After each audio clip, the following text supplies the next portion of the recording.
si Eco Mamoni po, siya po ay tungkol po sa pagre-recycle. Ang product po niya ay basura. Mga plastic, bote, mga chip, mga battery.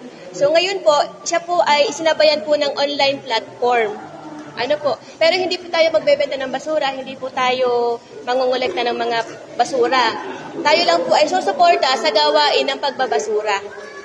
Ang company po, ang Eco Mamoni po, ay siya po yung nagre-recycle. Ano po?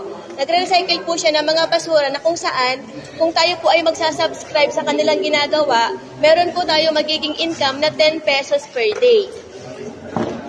Ano po? So, bali po, meron pong website siya, may application. Alam niyo po yung mga online sabong? Alam niyo po yung mga scatter? Yes. Ano po? Yung pong mga TikTok, Lazada, Shopee, di ba po nagkakamera po yung mga tao? So, ito pong si Eco Mamoni, para din po siyang mga ganong application. Ang gagawin mo lang, pipinutin mo lang siya isang beses sa isang araw para makuha mo yung 10 pesos.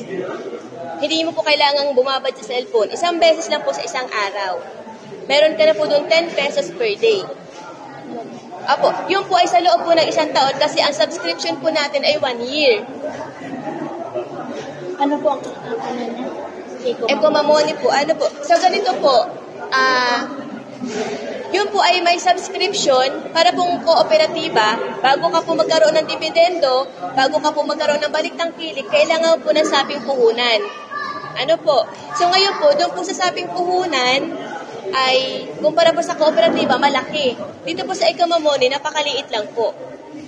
Ang saping puhunan po niyan ay 400 sa loob po ng isang taon.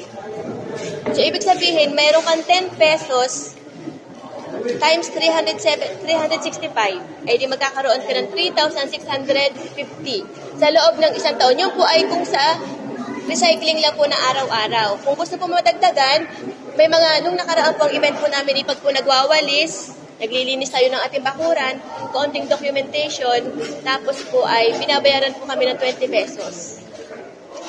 So ngayon po ay katatapos lang po ng event namin at yung pong aming samahan sa Fisher Fox, nagkaroon po kami ng pagtatanim ng bakawan. Ang lahat po ng naging expenses nun ay inisponsoran po ng Eco Mamoni. Ano po, yung pong aming pong mga biniling mga pananim, mga kagamitan, pagkain, mga tarpaulin, yung aming pong gloves, inisponsoran po ng Eco Mamoni. So maganda